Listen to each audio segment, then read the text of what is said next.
Hello, good morning, everyone out there, and wishing you all a very, very happy Nurses Day. And I am very honored that I am invited by Dr. Kamlesh Sharma to speak on this prestigious occasion. Thank you so much, Dr. Kamlesh, and all the other senior leaders of AIIMS Bathinda.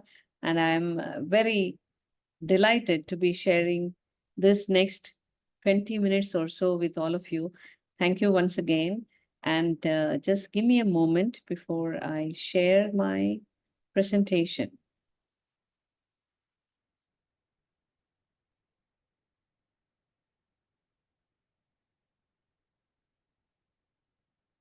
Just give me a minute before I put it on the screen. All right. Okay. So we are here to celebrate the Nurses Day, and this year's Nurses Day is about our nurses, our future, and the economic power of care. And I'm very sure that throughout this day, you all are going to deliberate on this topic. And Dr. Kamlesh Sharma has requested me to talk about nursing entrepreneurship and leadership. And I'm going to share my thoughts with my own experience of being in this field for 40 years. I am going to summarize that with my own story, critical care nurse to entrepreneur, my leadership journey. So I thought, let me ask what is the leadership competencies to the Google Baba about the 21st century? What should a nurse leader have as skills? Well, the skills and competencies, they say it is all universal for leadership, but knowing that the nurse leaders will impact the patient outcomes. So we are going to make a difference to patients and their lives. So there are a few things, a few words that stands out here is that the nurse leader is expected to be continuously learning. They should have great human skills, managing different departments, intra-departmental, interdepartmental relationships. They should know how to use resources. They should know what is strategic planning. They should know finance based on the environment that they are working. They should know the local, regulatory things that is required. So the competencies are pretty wide range. And what is not written here are the things which are taken for granted. That means the leaders will know how to communicate authentically in various forums within their team, outside the teams, with the leadership of your organization. It is expected that they will know to manage the communication piece greatly. So, friends, I'm going to take my story very quickly to say that how did how did the life that I have had as a nurse help to me to be what I am today? So that is in 1980, me graduating from my diploma course at Holy Family Hospital. I had been extremely fortunate to have one of the best foundational, nursing courses one can have at that time. And I would say that we were trained to be leaders from day one because we were told we are in charge of our patients. So a leader will have someone to be in charge of. We know that. So from that time, we knew how to be curious, how to be courageous, how to be asking questions. All those things were already laid down when I was a student.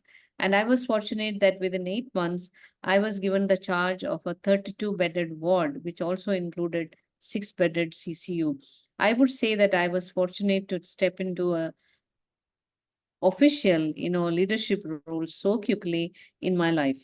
And that is me from 1982 to 1989, where I spent my time in Saudi as a critical care nurse.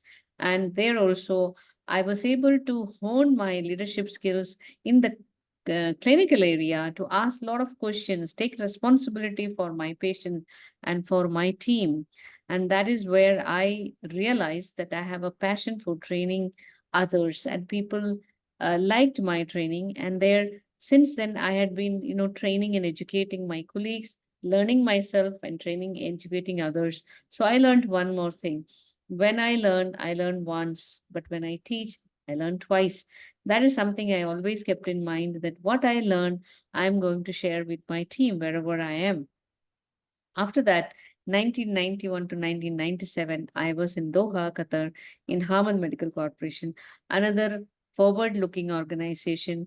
I was in charge of the CCO over there. Great time learning and honing my leadership skills, and my clinical competencies were literally established. And I had huge desire to spend my life in critical care.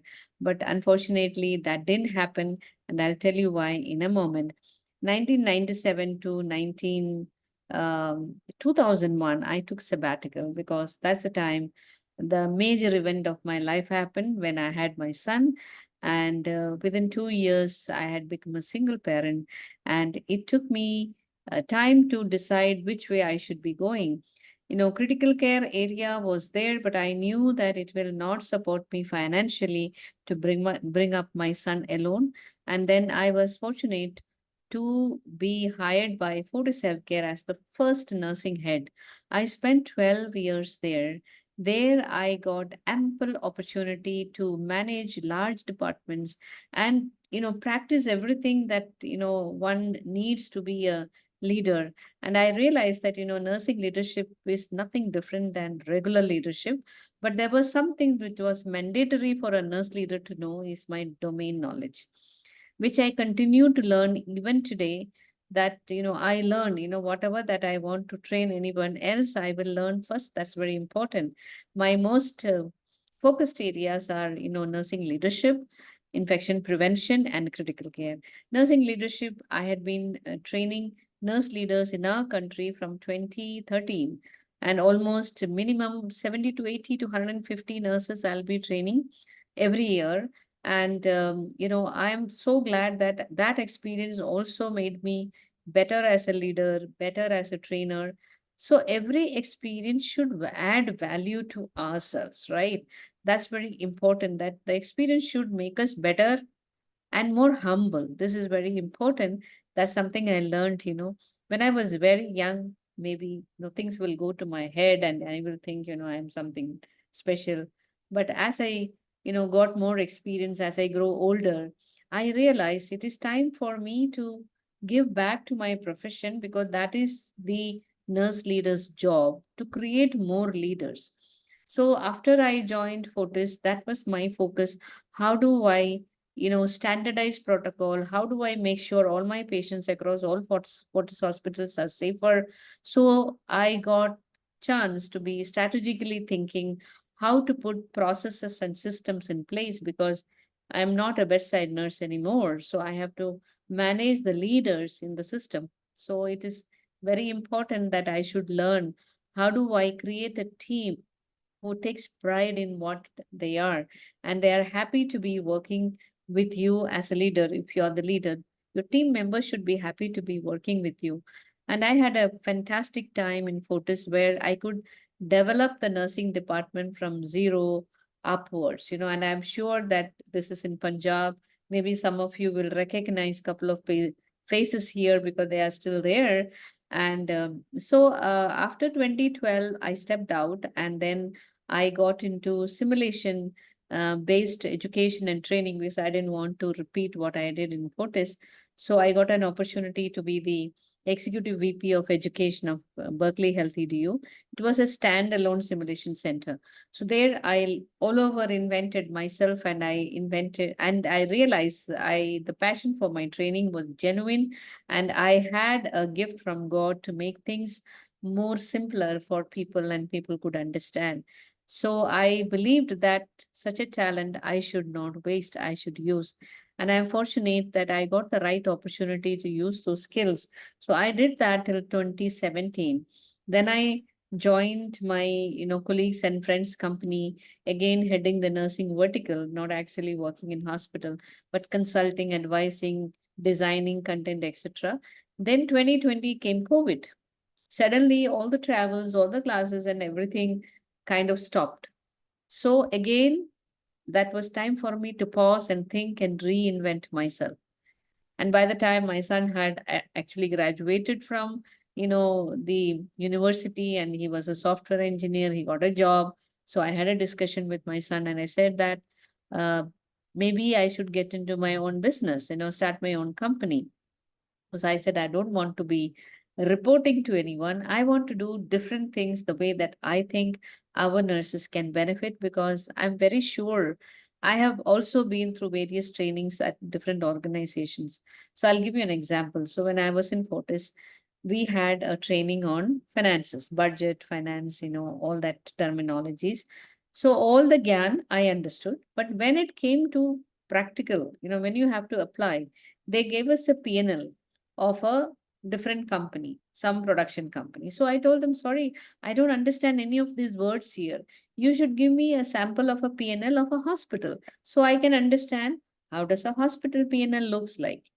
So I saw the disconnect, the trainers have to ensure the trainees they get it, these stories that you tell, what you explain should connect with their real life. That is something I learned.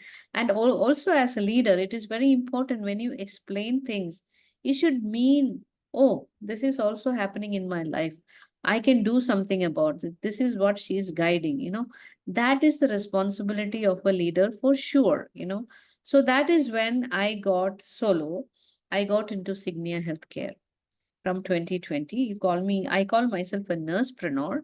And so for this, I needed a risk taking, appetite. I was taking a risk being solo. But then I did have my family support, and I thank my God, and I'm very, very grateful for all the people who supported me.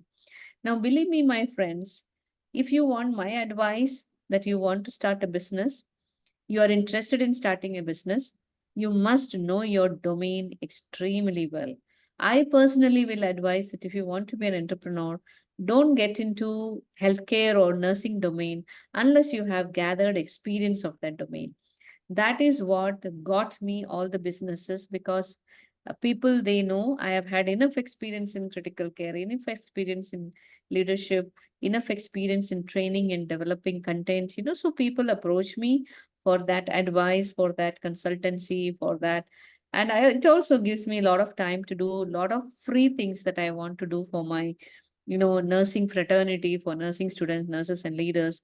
So you will find that the Cygnia Healthcare's YouTube channel has got a lot of free videos of webinars and training, etc. Whatever I feel that I need to share, so I do get into a Zoom and do a webinar. I don't need to ask anyone. I don't have to say what is the return on investment.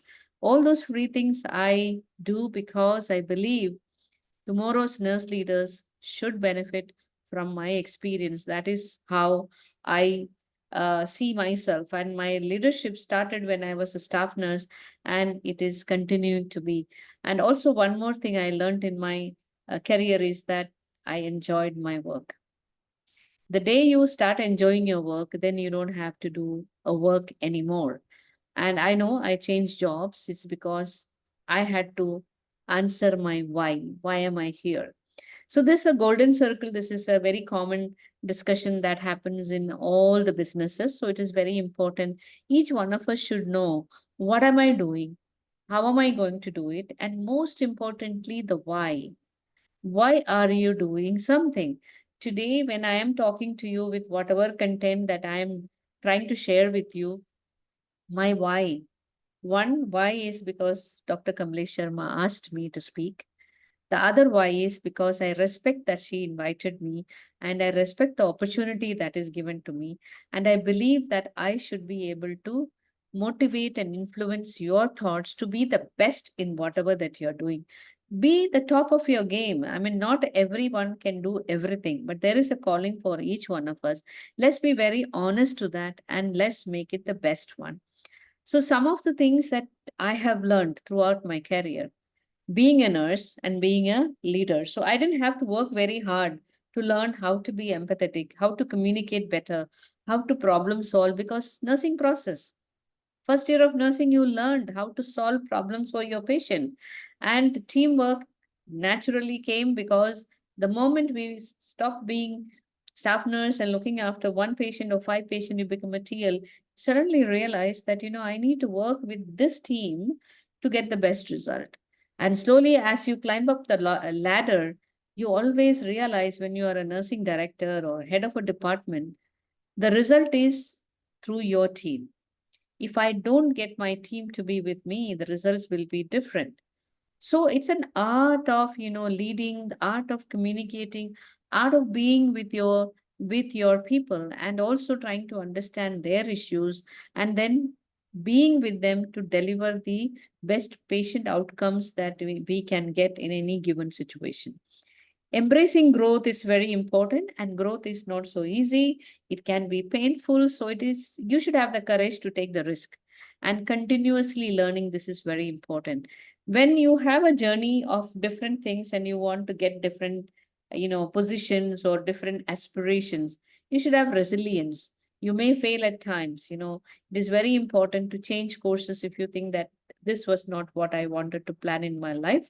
Maybe this is what. And in a entrepreneur journey, this is very, very important, because you could have setbacks, and if you are not, resilient and you can change, then it becomes an issue. Then you will feel defeated and you say, what did I get into?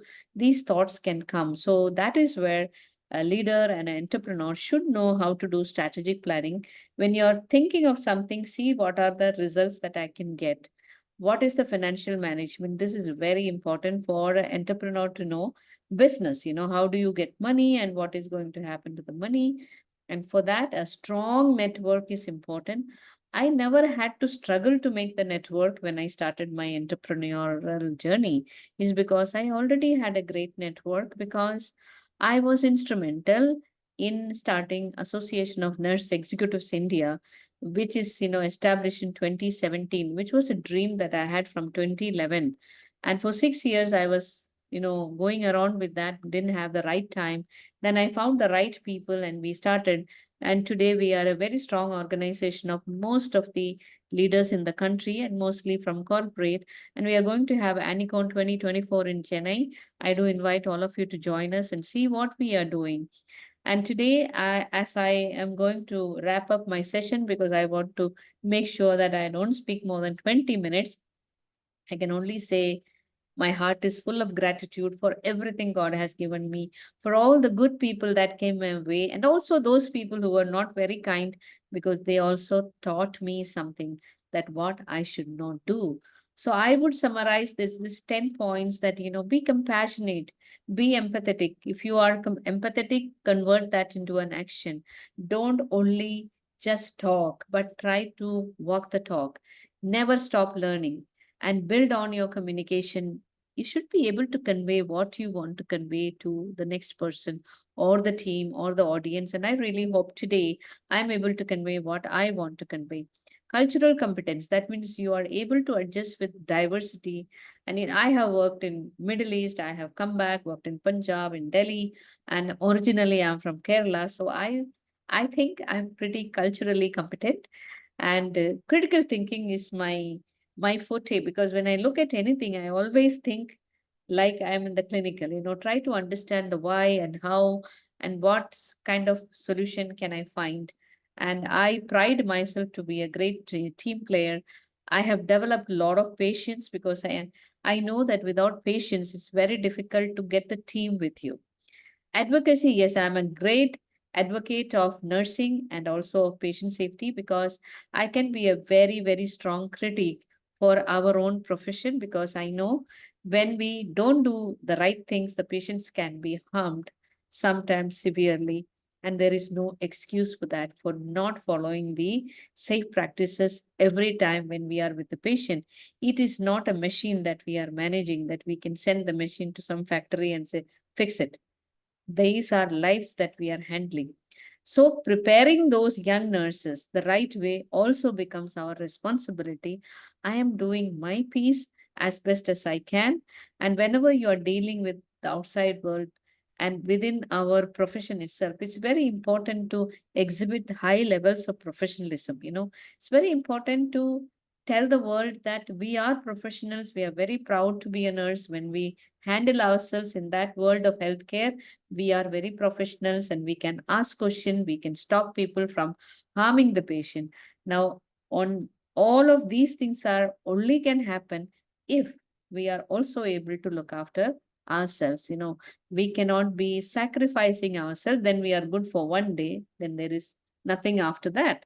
So throughout my life, I invested in myself, in my own health, making sure I eat well, sleep well, and rest well, and I'm available for my work. So, and also resilience, taking failures, learning from failures, these things are very, very important for all of us. So, with a heart filled with gratitude for everyone who had passed through my life, and heart filled with gratitude for Dr. Kamlesh Sharma for inviting me, I would say thank you so much for this opportunity. And you all have a wonderful conference. And thank you for being what you are and making a difference to all the people who come to us for care and for healing. May God bless you and continue to spread your, you know, your wave of compassion and empathy to everyone around you.